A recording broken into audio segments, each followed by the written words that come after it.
Come,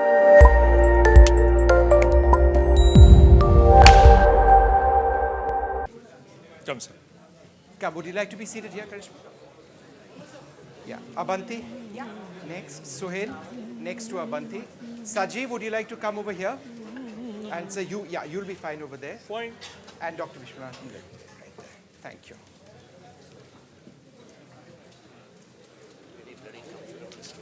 Can I hand this over to you? You must be used to it. I don't need the handheld. Do I need to carry this? Once they introduce these tools.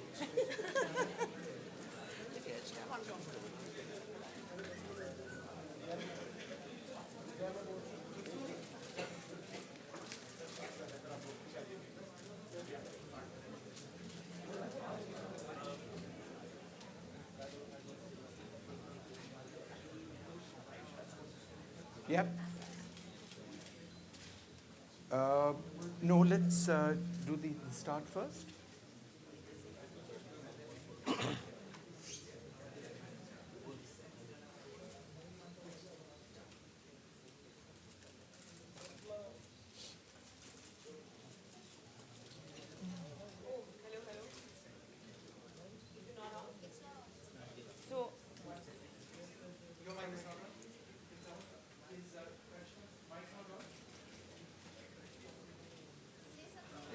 Hello.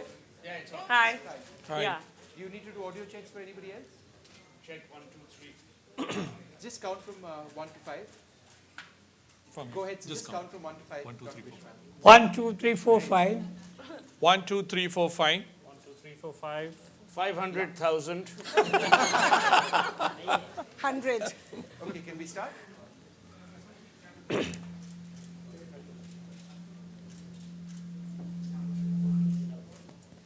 This one is not on. Yeah, it is. You're always on, No, huh? no, it's not on. I'm telling you. We had to mute it in your case a little bit.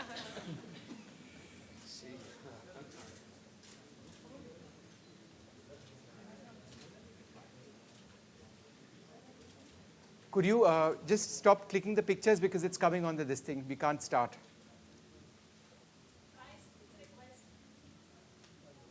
Because we are recording this, so the flash is coming in the way. If you can just switch off your flash, I'd appreciate that. Yeah? Can we start?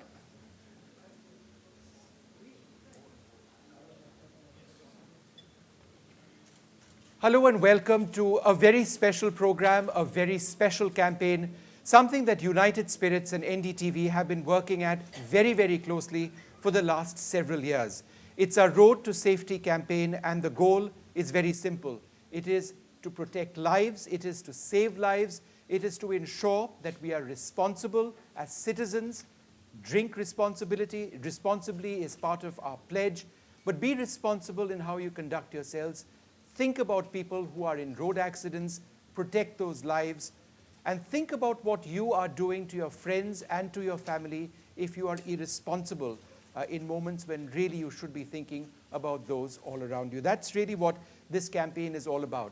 And I'm going to talk a little bit more about this campaign in a while from now, but we've got a lot of people across the country who've been actively involved with this, and I want to introduce some of our panelists in this discussion today. Karisma needs absolutely no introduction, and she's been associated with this in the past as well. Thank you once again very much for joining us. Abanti Shankaranarayanan is with United Spirits, someone who has, I would say, been a driving force in this campaign. It's very much her idea in working with us to get this going, and we've thought very carefully about how we are going to take this entire project forward, and Abanti will be talking about that among other things. Suhel Seth, the CEO of Consolage. Thanks very much, Suhel, for being with us. Saji Cherian with Save Life Foundation, an organization that has done incredible amounts of work when it comes to spreading awareness about road accidents in this country. And just to put this in perspective, in 2015, 1,41,633 people lost their lives in road accidents in India. These are government numbers. The number of people who die every year in road accidents is many times the number of people who have died in all of our wars put together since independence. Now, this is a reality check, and the programming that we are doing today, the discussion we are having today, is on the basis of these outrageous and very, very frightening numbers. We've also got very distinguished panelists elsewhere in this country who will be joining us, but today we've got Dr. Sanjay Oak. Thank you, sir, very much for being with us, the ex-dean of KEM College and the CEO of the Prince Ali Khan Hospital. Good to have you, sir. And Dr. Shankar Vishwanath, Honorary Advisor of Mumbai Traffic Police, who joins us in this capacity to talk really about some of the challenges facing the police. What are some of the issues as far as road construction is concerned, the layout of roads is concerned, because when it comes to road safety, we need to have a holistic look at this entire issue. But before we get started on this program, we wanted to roll out this small feature. What exactly we are looking at on this program. Karisma, let me come to you first. Why do you feel it's important for you to be associated with this campaign? What is the essential reason why you chose to be on board? Well, I think this has been a growing concern, as we say, and being a young mother, you know, our children walk on the roads, they go to bus stops, you know, to catch the school bus. And I think even as a mom, you always have that fear, you know, that, you know, your child and maybe a mother or a father or a caretaker might be dropping them. But what if somebody is, you know, driving or they're coming back from school and being irresponsible? So I think it's very important that, of course, that don't drink and drive, but also, like you say, you have to drive safely and responsibly even during the day. Yeah. Abanti, you've got teenage sons. They're, what, 18 years old. In driving this entire campaign in association with NDTV, your thoughts would at one level have been also on your young sons. As a mother, what does this campaign mean to you? I think as a mother, this campaign means I can go home a little bit more reassured that there is a message out there very frequently during the season when my kids are listening to it, and hopefully, you know, there is an awareness that's being created about them of what not to do. I mean, they are below legal drinking age today, but still there is temptation always when they are together with friends, etc. So it just helps me really go and feel like there is somebody out there watching out for them through this program. Yeah. Karishma, I must ask you, you know, all of us like to go out, meet friends, party. And then, you know, I mean, to say party responsibly or drink responsibly at one level is cliched, but it is at another level a fundamental truth. Where do you draw the line? Well, you know, I must say that, frankly, I always have a designated driver.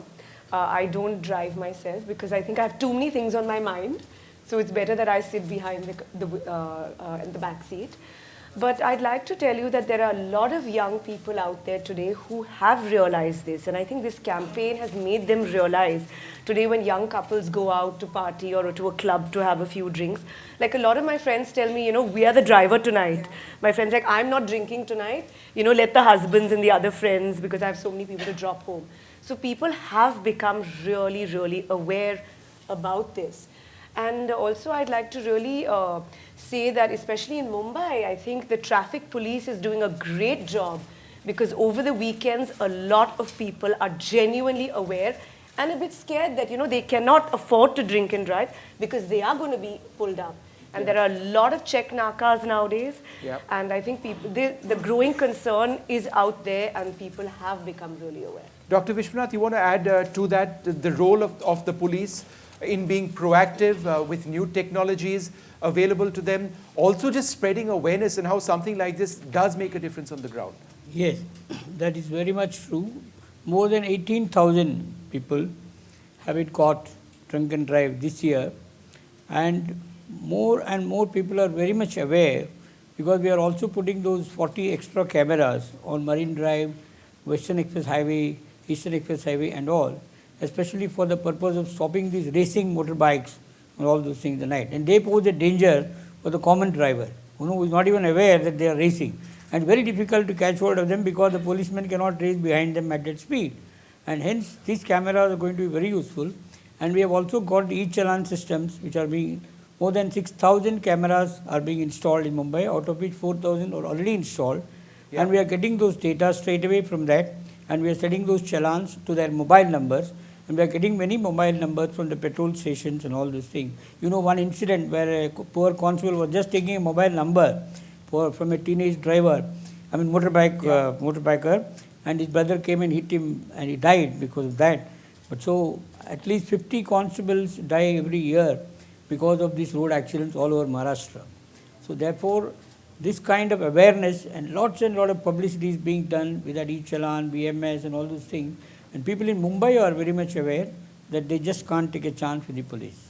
You know, Suhel, the number I gave you, 141,633 people died in road accidents in 2015. I've got a number for the number of accident deaths and injuries because of drunk driving. 2015, 16,298 people had died in accidents of drunk driving. Or the total number of accidents. The total number of deaths of that 16,000, 6,755. Injuries, 18,813.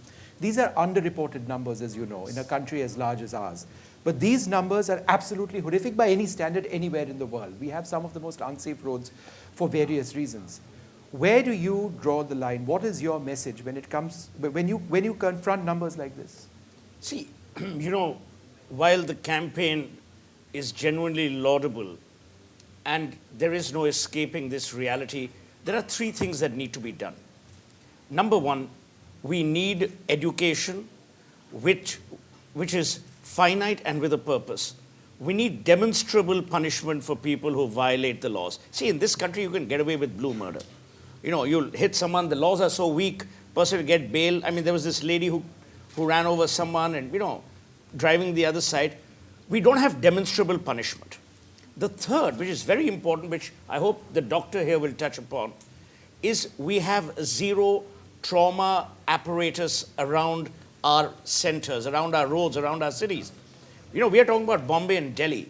What happens when you're on national highways? When you're between villages, when you're between towns, small towns? The maximum number of deaths happen because there is no immediate trauma management. I sit on the board of the Indian Head Injury Foundation, and we're seeing in the IHIF, the figures that are reported is in the first 5 minutes, if you don't have that care, you lose the person. So I think it's very, very critical for us to look at it from a holistic point of view. It's not about just consumer education, it's not just about punishment, and certainly not just about cameras, but it's about the whole apparatus that you need to create. An ecosystem which prevents people from being irresponsible. You know, I've got 169 stitches on my head. I mean, that's partially the reason for my slight insanity. But I was knocked in by a drunk driver in Calcutta, and that was even before Mamata Banerjee was in power. So I can tell you it's pretty dangerous when it happens. You've not spoken about this. Would you like to talk a little bit more No, about I mean, it was just an accident. There was no... When did this happen, sir? In 1996. And this was a drunk driver who... Yeah, a drunk driver in an ambassador. In those days, you still had an ambassador. For some of these people who've grown up, they've only seen Marutis. And it came and hit my car, head on. And there was nothing you could do. I don't even think the guy went to jail. Yeah. Or may have gone, you know, for a token reason. But the irresponsibility of the ecosystem needs to be highlighted.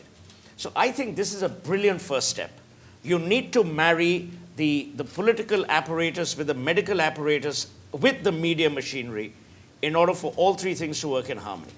Ultimately, as you rightly said, we can't afford to have people die because someone's behaved irresponsibly. Yeah. Shaji, you know, it was the Save Life Foundation that really pushed to have the Good Samaritan law.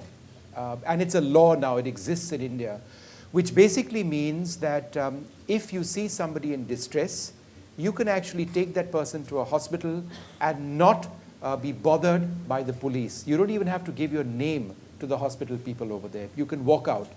There is no harassment. How do you believe this can save hundreds of lives every year? And that's just a number off the top of my head. It could be many more.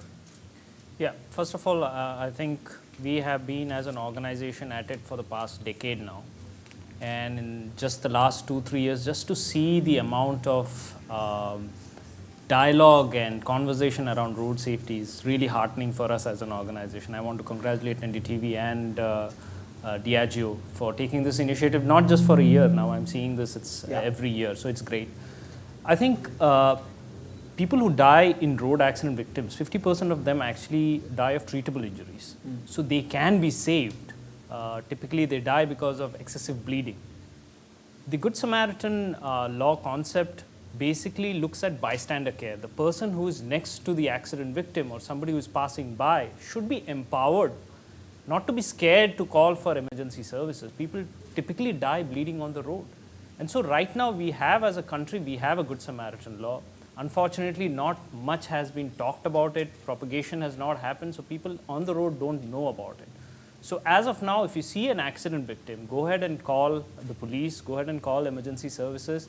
You can remain anonymous. You have the right in India right now to not reveal your name. And that was the biggest fear for any individual. And are in this police country. forces accepting this? Has it dawned on police forces that they need to be sensitive to this new law? They cannot be harassing a person who's actually trying to help a fellow citizen? Not completely. It's a process. Typically, it takes at least a few years for the beat constable to understand that I will not be asking somebody for his or her name. This sensitization has to happen continuously. It cannot happen overnight. So, but that effort has to come from the government side as well. So two things are important, as Suhel ji very rightly mentioned. It's the pre-hospital period and the pre-hospital transfer. So one is you have to stop if someone has met with an accident and go for its assistance. Yes, you may be questioned, you may be detained in the casualty for some time. That's a part of life. Eventually, you're going to save somebody's life. And that anonymous person could be your next kith and kin. It has happened at times. Second thing is, how do you transfer? Because sometimes unscientific modalities of transfer have rendered more harm than the actual accident has done. It particularly happens in cervical spine injuries, lumbar spine injuries. So that is second part where we are working together. The third thing is, once a patient is received in the hospital, the whole culture of the hospital also needs to change from casualty, which is a casual approach, to an accident and emergency service area, where what is called as triage. Triage means to sort out. That is done. And suppose if there are 5 or 6 victims, we decide which one needs to be attended most and first. You know, ironically, he may be the quietest of the lot, but he's the one who is bleeding internally and needs more attention, rather than the one who is making all loud noise about this. So these are the fundamental things. But in that golden hour, if you are able to stabilize airway, if you are able to stabilize breathing, if you are able to stop hemorrhage, we can save significant number of lives. Yeah. Shaina, thanks very much for being with us. The road safety bill is something that this government has spoken about, the minister has spoken about extensively. But it's difficult to actually get all parties and all states to accept it, because where does the funding come from? And so despite the best intention to push this forward, it's not happened. Is this going to happen soon? Can we expect it by this government? Absolutely, without a doubt. And I say it because I have the conviction that Nitin Gadkari is the correct minister at the right place and somebody who has championed road safety. You know, we've lost some of our greatest leaders also, not as if it's a token to leadership, but you take Gopinath Munde's case. I mean, it was most tragic how he just lost his life. Yes. And I think that that has also been something that has been discussed internally in the party on multiple occasions. Not that I'm suggesting a life of a politician is more than the life of any other citizen. But you look at what Nitin Gadkari himself is doing. I mean, he has not just talked about this bill and championing the cause, but he has got all stakeholders. And correct me if I'm wrong, people like Dr. Oak have also been consulted. So there are stakeholders from various fields, and I think that what they have talked about and what Suhel said is so correct, that you have an accident, you have the immediate medical facility that is required, and then you have people like the Good Samaritans who are talking about the importance of bystanders. I'd like to question, even in a city like Mumbai, if we do see an accident, how many of us actually stop? All of us think, let's not get into this jhanjat. Yeah. Who wants to be a witness? Who wants to go to court? So you wanted to say something? Who wants to be a part of this whole problem and not realizing where you're going to go? So I think where it's important as a political class is also to give faith to the bystanders, that you have a moral responsibility, a legal responsibility, more importantly, you're a human being. And this could happen to any of us, so we must participate. See, there is a very critical thing which governments of today are ignoring. And whether it's BJP, Congress, they're all the same in this regard. Which is, when we were growing up, if you remember, we were part of the Boy Scouts movement. I mean, I'm sure girls were part of the Girl Scout movement, we hope. We were also part of NCC. One of the fundamental things that were taught were primary first aid care to people. All of that is missing from our curriculum.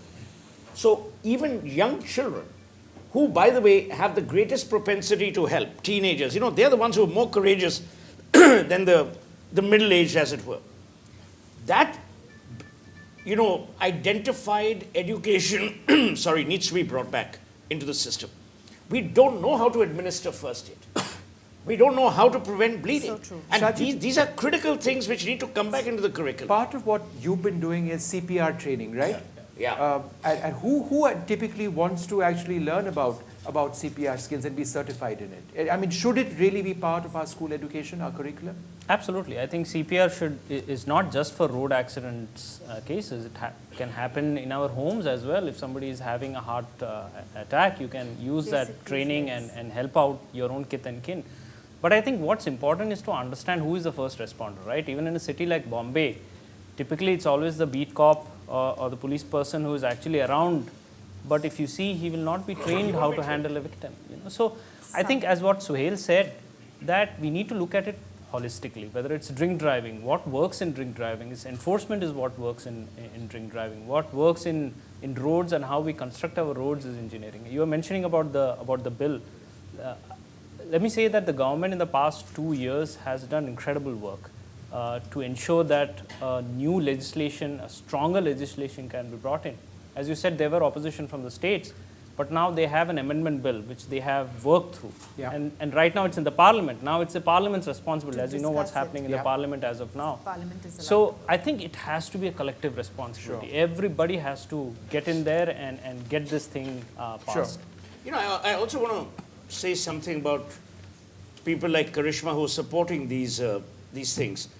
Bollywood has a very, very pervasive influence over shaping minds. I'm glad that people from the film industry, people from sport, so Virat Kohli, are coming out and talking about these things. For far too long, we've brushed this under the carpet because as long as it doesn't happen to me, it's not important. But what we don't realize is we are actually going down a spiral which we will never recover from. For instance, now the police. The police still in this country, despite Narendra Modi's Digital India and all that other stuff, we don't have a record of actually violations of drunk driving norms. The DIU norms in America, DUI, whatever, those norms need to be imposed here. Yeah. You need people for their licenses to be taken away. You need all of that. And finally, I would be delighted if a news channel would actually shame people and call it the road of rogues. So all the people who've been arrested that month for drunk driving, put their names on the ticker. It'll be a great idea. Let them be shamed. That's the marketing guru talking. Yeah. No, but And I think rather than just have ministers being put on the ticker. Okay, Abanti, I want to speak to you actually about some of our goals this year. Celebrate responsibly, never drink and drive, and always have a designated driver. Before you answer that, I want to ask you about the reception this campaign has had, not just in the big cities, but we've taken it across elsewhere. So what's the reception been, which is why we really want to keep doing this? So I think what comes across to us as a delight is the fact that this message has now become part of the discourse in all cities, not just in the metros, but even in the smaller cities. And I think it's serving to be a platform where different stakeholders come together to discuss and debate potential solutions holistically, like we just discussed. It's not just any one thing, but multiple things. And as part of the campaign, which is something we absolutely want to retain, we've done a lot of on-ground activations where citizens from different walks of life have actually come together. So I think the reception has been extremely promising. It's a long road ahead, But our view was somebody's got to start. And I think we've made that start 2 years ago. And I have to say, I'm delighted to see that this year, for instance, your channel and a couple of other channels are carrying other programs from other companies, corporates supporting road safety. So I just feel very good about the fact that we have been a force for good, a catalyst for change. Yeah. Also, Vishnu, use technology. For instance, why can't we create an app, technology which actually tells you if you've gone above the permissible limit?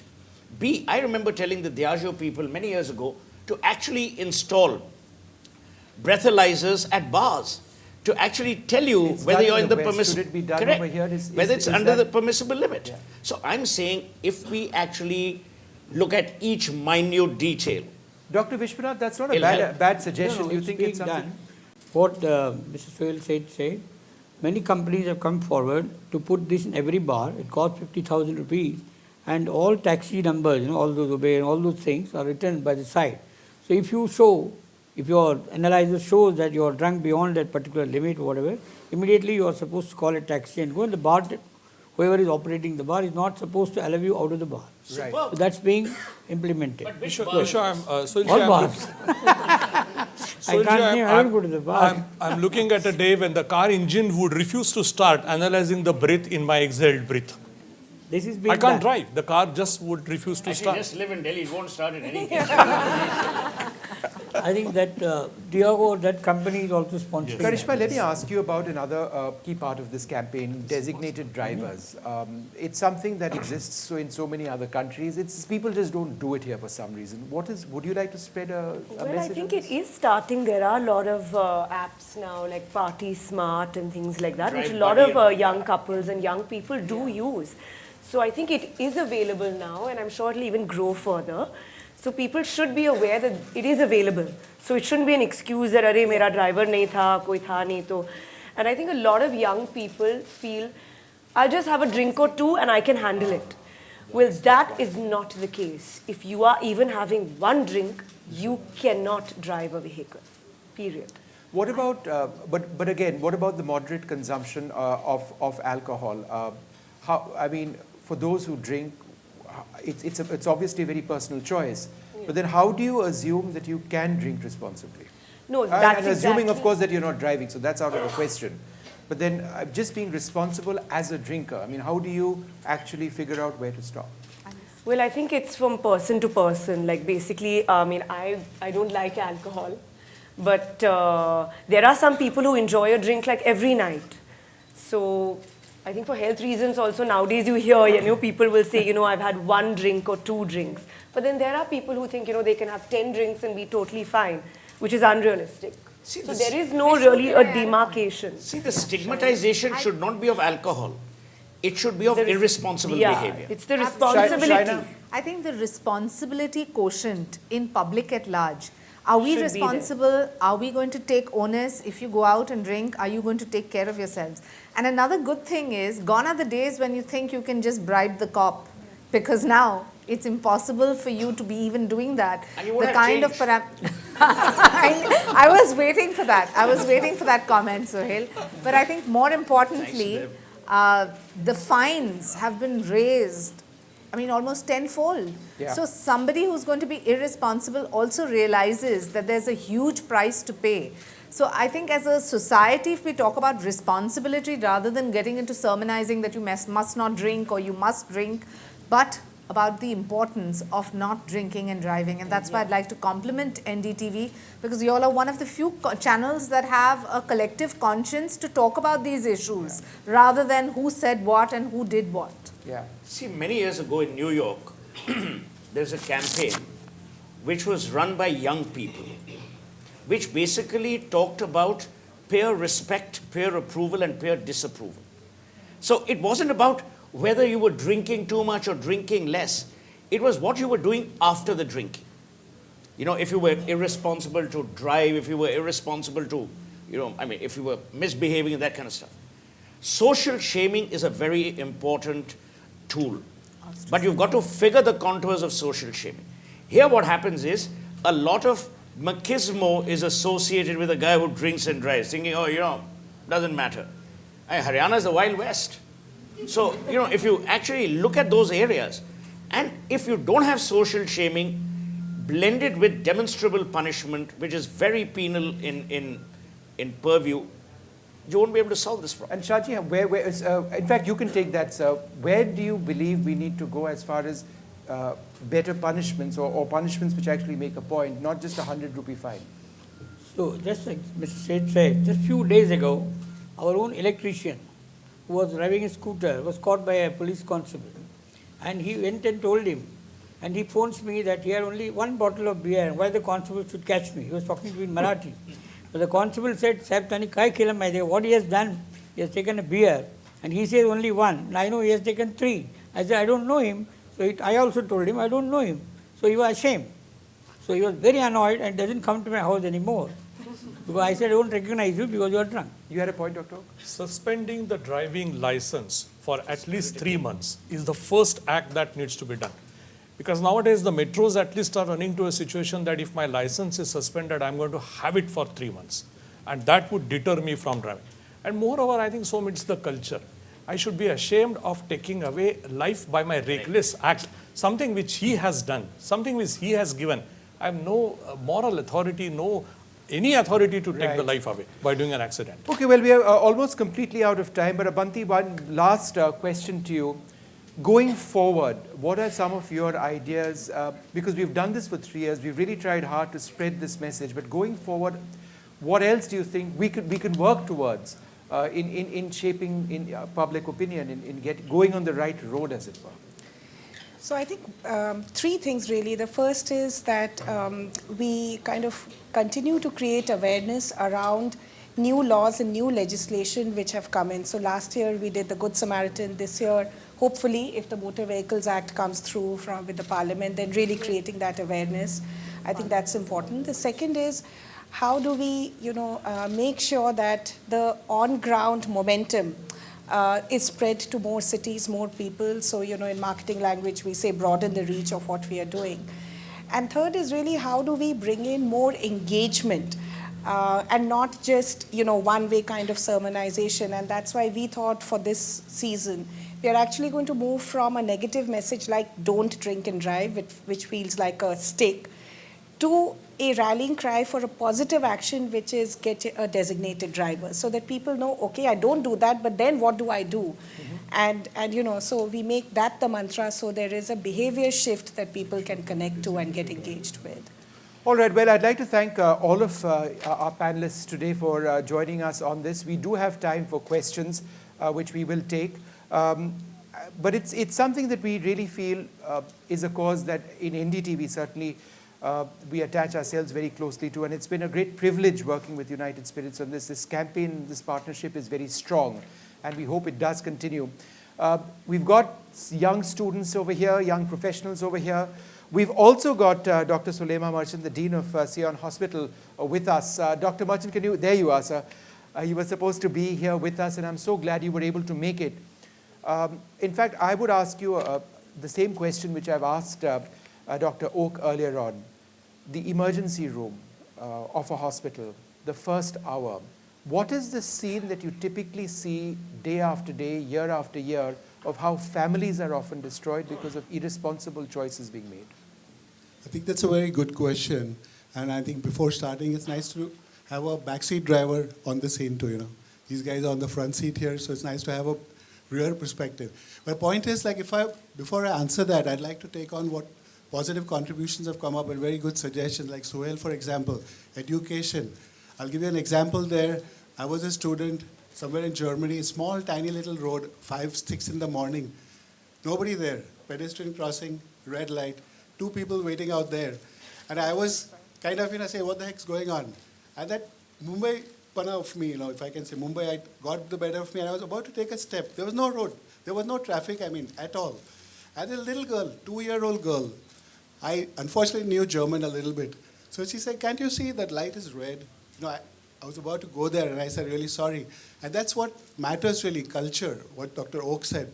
Culture to be inculcated among school. We've got kids who are eco-friendly, who are into green stuff. But if they are taught early, Changing culture at an adult age is very difficult. We can try that, all kinds of punishments there. And second important point that was mentioned was at sight. I think Dr. Oak has mentioned, Suhel has mentioned, everybody. This is completely lacking because as Dr. Oak said, he said it in a medical term, I'll kind of put it in layman's perspective. Neck injuries are the single most important cause of paralysis. Suhel's on the board of Indian Head Injury. And immobilization, anybody who's there. We're just not aware, we're not putting that. If the media covers this single aspect, you'll reduce paralyzed victims post. We don't have neck braces in India. The neck braces is absolutely, you have to have it on the spot, whether a policeman reaches there, whether anybody reaches there. That concept of neck bracing. You have an ambulance doesn't have the neck brace, a splint. Simple things like that. Splints can reduce pain. We've seen people just dumped into a hospital. Sion Hospital, KM Hospital are the largest trauma loads. We do about 8,000 major accidents a year. And people are just dumped into the hospital. There's no awareness about how to reduce pain by just splinting. And neck injuries, we've seen so many people paralyzed, lives ruined there, completely just because of that. And you see this almost every day. We see it every day. Like the statistics you've given, it's like if you take Indian statistics, it's like a jumbo jet crashing every day. 400 people dying every day. 17 throughout India. If you just take the statistic, it's really mind-boggling. 17 every hour. Every 4 minutes, somebody is dying because of a road accident, and most of them are in the age group of 19 to 30, 34. The most productive years. So I've seen an accident just a couple of days ago. I was Yeah. going in my car. There's a mobile guy who's squeezing in left, right, and center. Finally had the last squeeze of his life. Unfortunately, he got squeezed between two tempos. And I saw his dead body right there, squashed completely. Nobody can do anything for that. So preventive measures are good.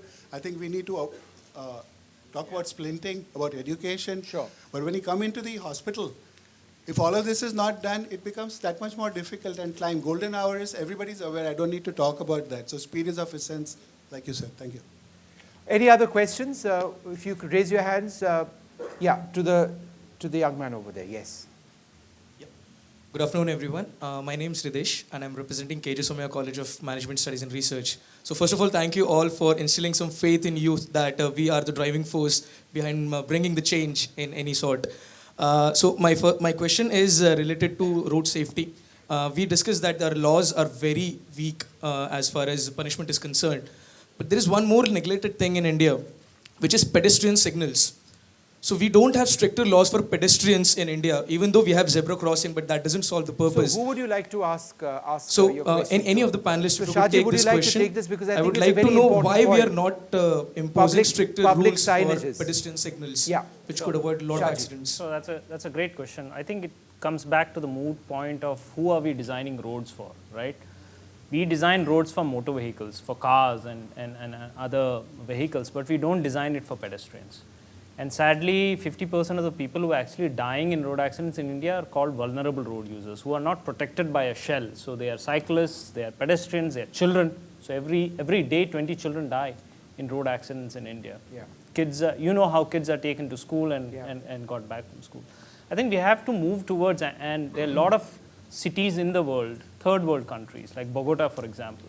They're moving towards pedestrian-friendly roads. So the right of way should be of the pedestrian, not of the car vehicle. Any other questions? And if you could just be, yes, sir, over there. If you can ask a question, sir, and point out who you want to. Hello. Yeah. Good afternoon to all. This is Raj from spicystrasmobile.com. I'd like to ask Karisma Kapoor that do you think a celebrity can change some society, can bring a change in society?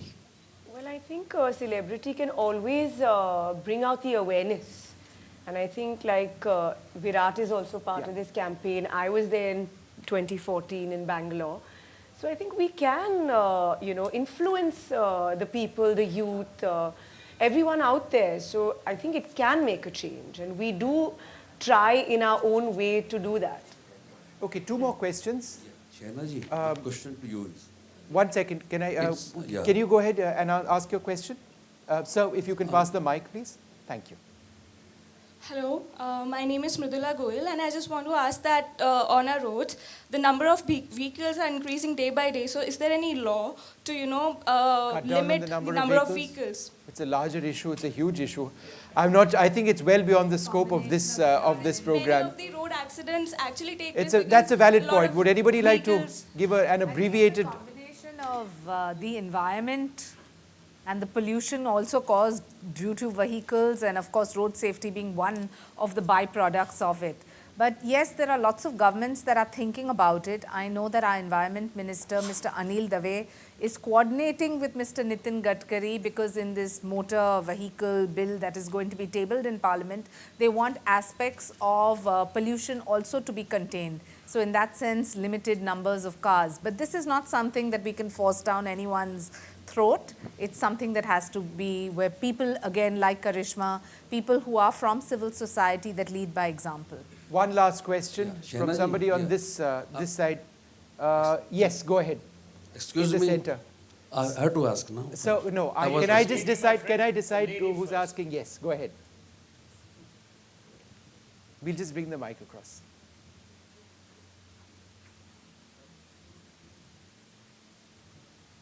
Hello, my name is Palak Upadhyay and I'm from HR College of Commerce and Economics. My question is that the present government, they are bringing a lot of changes and they are good.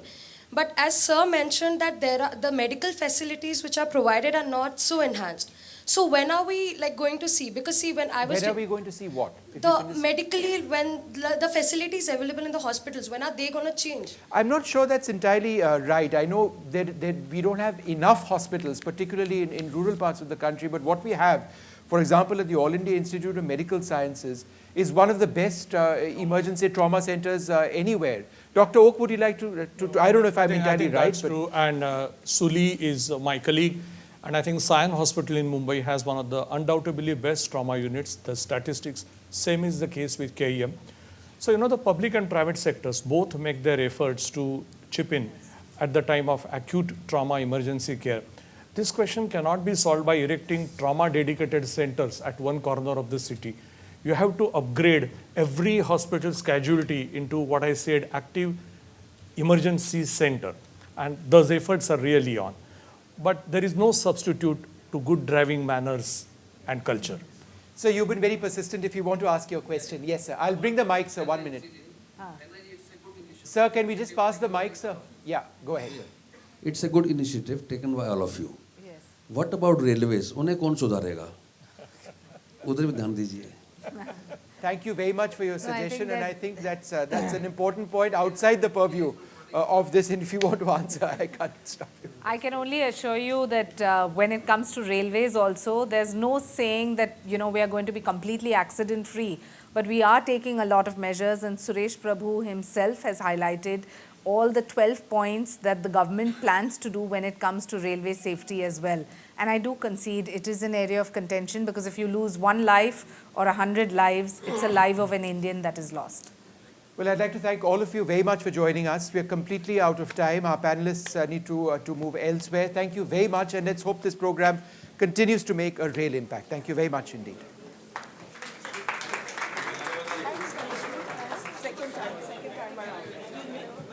Thank you, sir.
मैं बस ये कहना चाहूँगी कि I think it's a great initiative and मैं पहले भी आ चुकी थी in the first year in 2014. I think road safety is very important.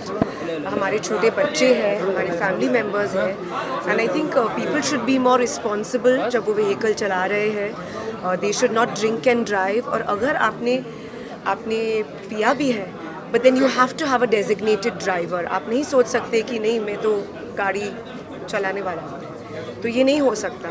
And I think it's a good way to create awareness that we're all there to tell people to be responsible and keep our roads safe, keep our families safe. कोई और question पूछिए भाई. Ma'am education कितना important role play करता है? Well, I think education is most important. I think even as a mom, you know, we educate our children to, you know, walk on the road safely, hold an adult's hand, you know, while crossing the road. So these are very simple things. So education of road safety, of not drinking and driving are very, very essential. Okay, last question मैं आपसे ये करूँगा. एक कानून बना है कि आप एनोनिमस रह सकते हो. हाँ जी, गुड समैरिटन लॉ. आप अपील करें. आई थिंक सबको पता होना चाहिए that there is a good Samaritan law out there, कि अगर आपने किसी को देखा है जो ट्रॉमा में है, ट्रबल में है, आप प्लीज़ ऐसा मत सोचिए कि बेटर यू नो हम इन्वॉल्व नहीं हुए. अगर आप इन्वॉल्व होते भी हो, you will not be questioned, you will be a good Samaritan saving someone's life. Demonetization of currency हुआ है, आप कितने Thank effective you. हैं?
मैम